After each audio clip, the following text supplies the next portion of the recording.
My name is Sarah Blackwell. I'm 32 years old, and I just got the most brutal text message of my life. But here's the thing, my sister-in-law has no idea. She just made the biggest mistake she'll ever make. Have you ever been treated like you're invisible by your own family?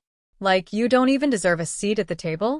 Well, that's exactly what just happened to me, and I bet some of you watching have felt this same crushing pain. The text from Vivian came in at 2:47 p.m. on a Tuesday.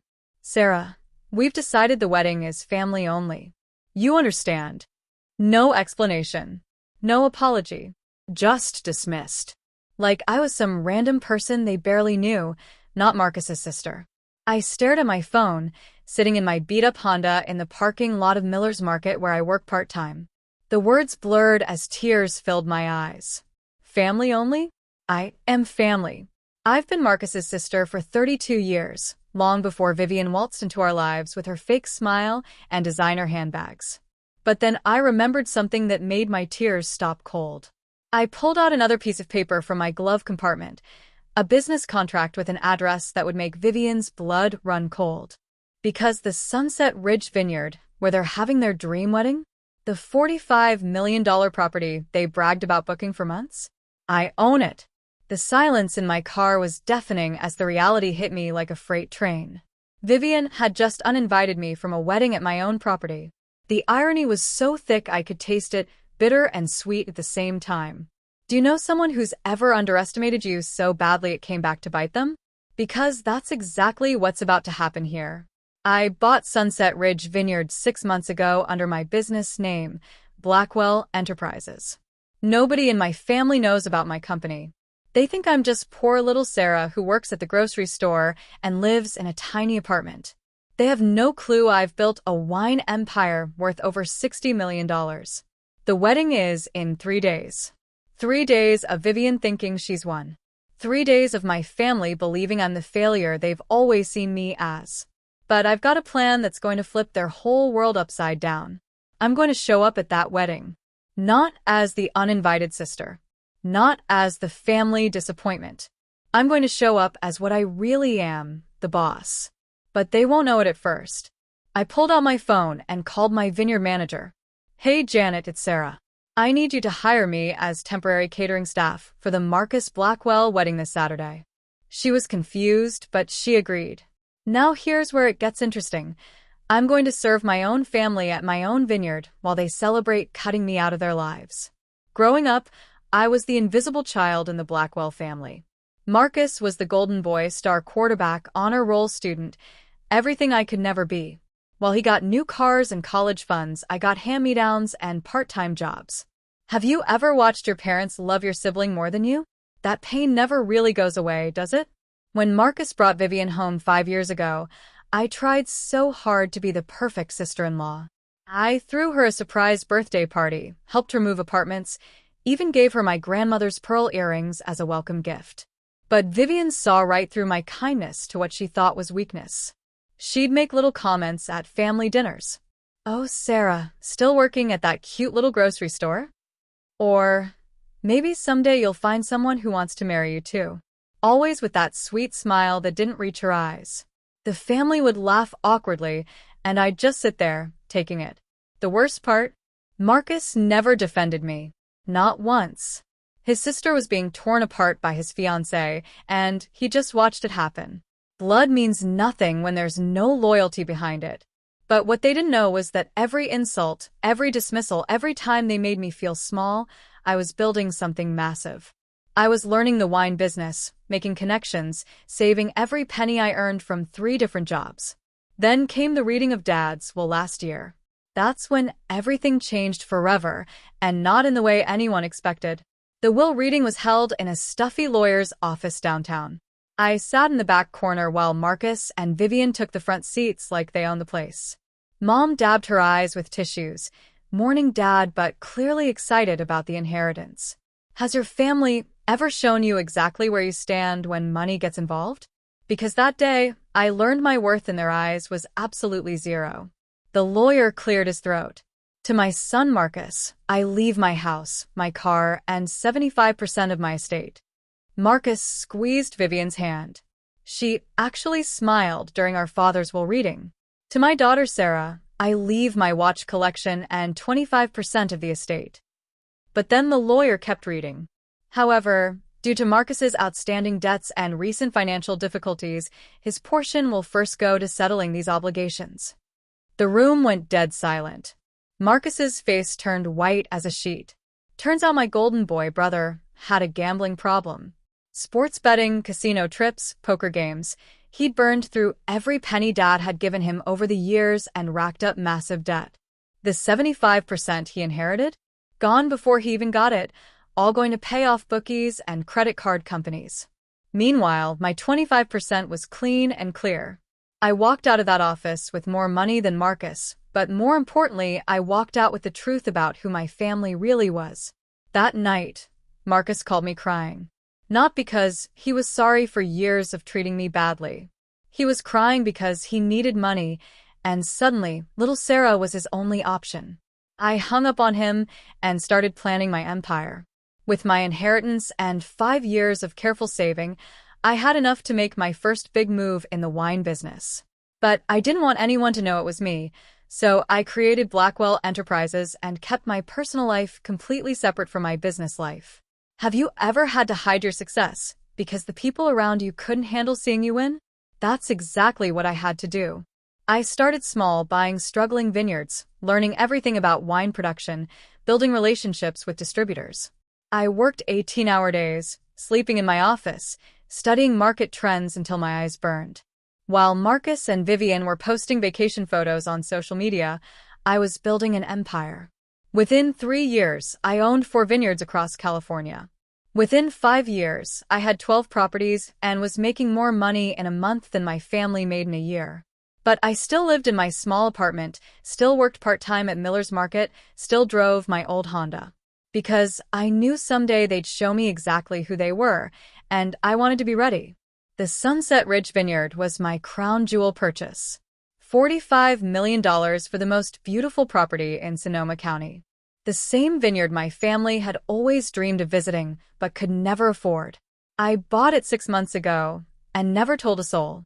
When Marcus called me last month, drunk and desperate, begging for money again, I almost felt sorry for him. He was crying about wedding expenses, about how Vivian deserved the perfect day, about how he was failing as a man. But he never once apologized for the years of neglect, never acknowledged how they'd all treated me. He just wanted money from the sister he'd spent a lifetime looking down on. Now, as I sit here planning my revenge, I can't help but smile. They think they're having their dream wedding at some fancy vineyard they managed to book. They have no idea they're celebrating on property that belongs to the woman they just tossed aside like garbage. Saturday is going to be very interesting. The next few months were torture. Every family gathering became a performance where Vivian starred as the perfect bride-to-be, and I played the pathetic spinster sister who should be grateful just to watch from the sidelines. Have you ever had someone treat you like dirt right in front of people you love, and nobody said a word to defend you? That's what every Sunday dinner became for me. At Mom's birthday party, Vivian announced their wedding plans to the whole extended family. We're having it at Sunset Ridge Vineyard. You know, that incredible $45 million property? It's going to be absolutely magical.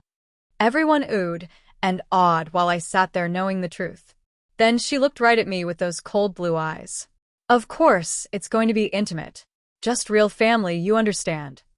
The message was clear. I wasn't real family. I was just an obligation they were finally free to cut loose. Uncle Pete actually laughed. Well, Sarah couldn't afford that kind of wedding anyway, right, kiddo? The whole table chuckled like it was some hilarious joke. My own family, laughing at my supposed poverty, while I sat on a fortune that could buy their houses 10 times over. But the worst moment came when Vivian stood up with her wine glass, smirking at me. Some people are meant for big dreams and others. She shrugged, letting the insult hang in the air. That's when I knew she'd crossed a line she could never uncross. 2 days before the wedding, I got the call I'd been waiting for. Marcus, desperate and panicked, his voice cracking like a teenager's.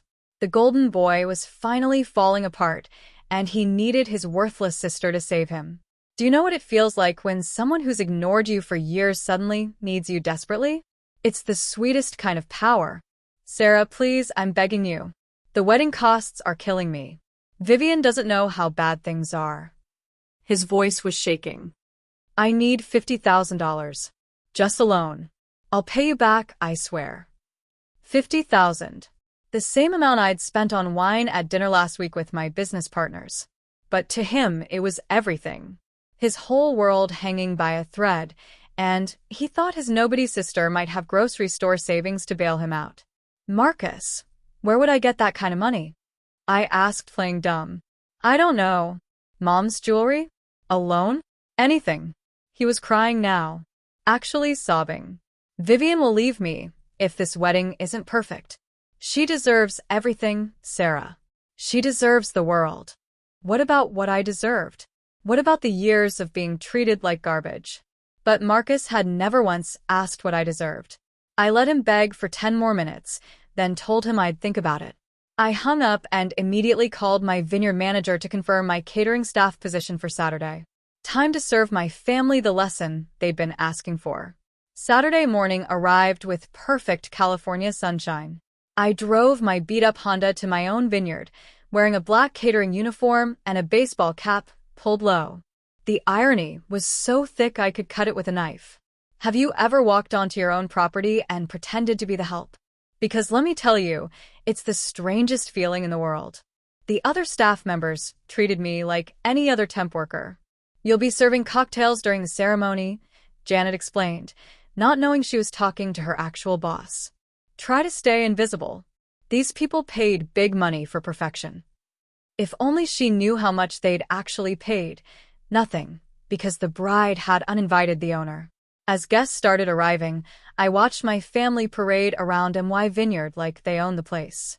Cousins, aunts, uncles, all dressed in their finest clothes, taking selfies against MY grapevines, posting on social media about this exclusive venue.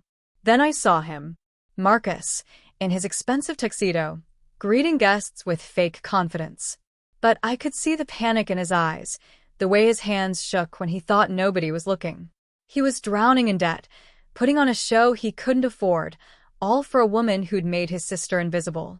And there she was, Vivian, in a dress that probably cost more than most people's cars, floating around like some kind of princess. She looked right through me as I offered her a glass of champagne, not recognizing the woman she'd been torturing for 5 years.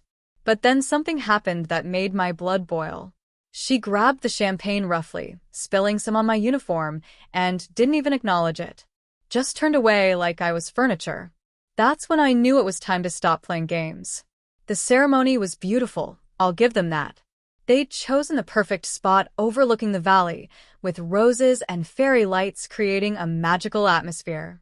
My money had built something truly stunning, and they were using it to celebrate cutting me out of their lives.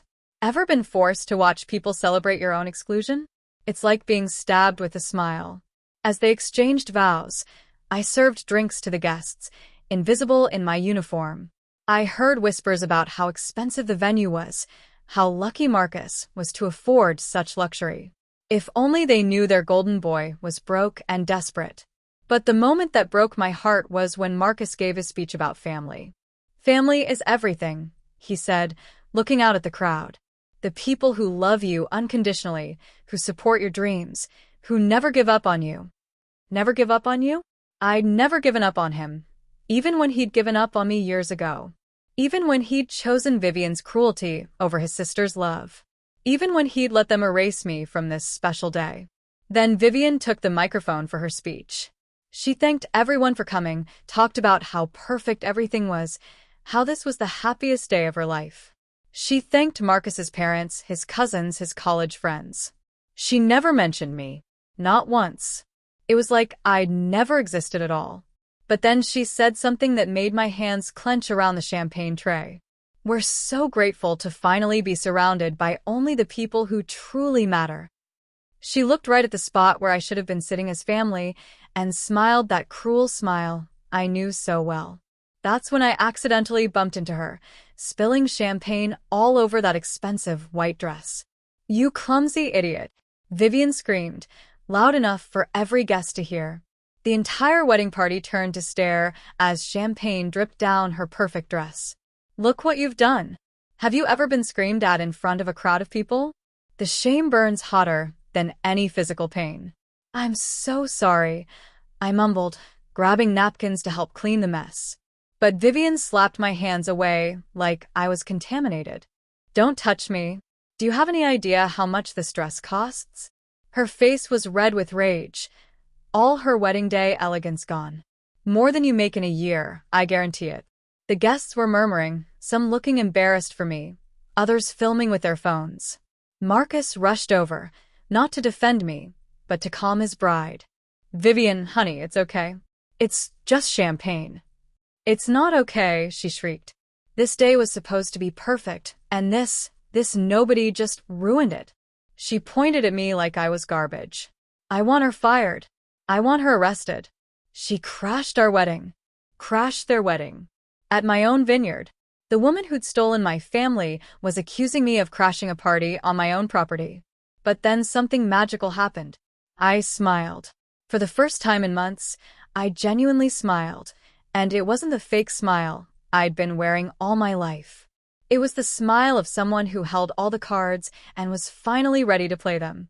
Actually, I said, standing up straight and pulling off my baseball cap so everyone could see my face clearly. I think there's been a misunderstanding about who crashed whose party. The head sommelier appeared beside me with a confused look. Ma'am, there's been some confusion about the arrangements. The staff needs to speak with the property owner about the payment situation. Vivian's face went white as the sommelier handed me an official-looking folder. What's going on? Marcus whispered, finally recognizing his sister under the catering uniform. I looked at the crowd of family and friends, all staring at me with confusion and growing concern. Time to give them the show they'd never forget. Ladies and gentlemen, I announced, my voice carrying across the stunned, silent crowd. I'd like to welcome you all to my vineyard. Have you ever seen someone's entire world crumble in real time? Because that's exactly what happened when those words left my mouth. The silence was deafening. Every guest, every family member, every person who'd watched Vivian humiliate me just moments before, stood frozen like statues. Marcus's mouth fell open so wide I thought his jaw might dislocate. What did you just say? Vivian whispered, her champagne-stained dress suddenly the least of her problems. I pulled out my phone and showed them the property deed, clear as day. Sunset Ridge Vineyard. Owner, Serafina Blackwell, CEO of Blackwell Enterprises. That's me, in case anyone was wondering. I looked directly at my brother. The same sister you've been ignoring for years while I built a $60 million wine empire. Uncle Pete's champagne glass slipped from his fingers and shattered on the ground. Cousin Jenny gasped so loud it echoed off the hills. Mom grabbed her chest like she was having a heart attack. But Vivian? She just stood there, processing the impossible reality that the woman she'd been torturing was actually her boss. The nobody she'd uninvited owned the very ground she was standing on. That's impossible, Marcus stammered. You work at a grocery store. I work at a grocery store because I wanted to stay humble, I replied. While you've been drowning in gambling debt, I've been buying vineyards. Plural. The power shift was so intense you could feel it in the air. The truth hit the crowd like a tsunami. Whispers erupted from every direction as guests tried to process what they'd just witnessed. The nobody had just revealed herself as the millionaire boss, and everyone who dismissed me was scrambling to understand how they'd gotten it so wrong. Ever watched a room full of people realize they've been treating a millionaire like garbage? The embarrassment is thick enough to cut with a knife. Sarah, honey. Mom rushed over, suddenly all smiles and warmth. Why didn't you tell us? We had no idea you were so successful. The same woman who'd laughed when Uncle Pete made jokes about my poverty was now trying to hug me like we were best friends. But I stepped back. You had no idea because you never bothered to ask. You never wondered how I was doing, what I was building, what my dreams were. You just assumed I was failing because that made you feel better about yourselves. Marcus was shaking his head like he could make this all disappear. Sarah, this is crazy. If you're really rich, Why didn't you help me when I called? Why didn't you lend me the money for the wedding? Because you never asked me to be part of the wedding, I said simply. You only called when you needed cash, not when you needed your sister. Vivian finally found her voice, but it came out as a croak. You can't just, this is our wedding day. Actually, it's my property, I replied calmly. And according to the contract you signed, I have every right to cancel events for cause. Treating the owner like dirt probably qualifies. The wedding planner appeared at my elbow, tablet in hand. Ms. Blackwell, should we begin cleanup? The venue rental appears to be in violation of several contract terms. Every guest held their breath, waiting to see if I'd actually kick them out. You wouldn't dare, Vivian hissed, but her voice was shaking. The confident bride who'd been queen of the world 5 minutes ago was now begging with her eyes. Please, Sarah. This is my wedding day. My one perfect day. Do you know what it feels like to hold someone's happiness in your hands after they've crushed yours for years? It's intoxicating and terrifying at the same time. Marcus dropped to his knees right there, in his expensive tuxedo. Sarah, please. I know I've been a terrible brother. I know I let Vivian treat you badly. But please don't destroy our wedding. I'll do anything. Anything. Now he'd do anything, when it was too late to matter. But then something unexpected happened. As I looked at my brother on his knees, as I saw Vivian's mascara running down her face, as I watched my family's horror and embarrassment, I didn't feel the satisfaction I thought I would. I felt empty. You want to know the really sad part? I said, looking at Marcus. All those years, I would have given you anything. Money, support, love. I would have moved mountains for my big brother. But you never saw me as someone worth knowing. I turned to address the entire crowd. I bought this place because it reminded me of the family picnics we used to have when Dad was alive, when we actually loved each other. I thought maybe someday we'd celebrate something here together. The irony wasn't lost on anyone. They were celebrating at the place I'd bought hoping to bring the family together, and they deliberately excluded me from the celebration. But here's what's going to happen, I continued, and everyone leaned forward to hear their fate. I'm going to give you one chance, I announced, and you could hear a pin drop in that vineyard. One opportunity to show me that somewhere under all this selfishness and cruelty, my real family still exists. Have you ever given someone a final test, knowing they'll probably fail but hoping they'll surprise you?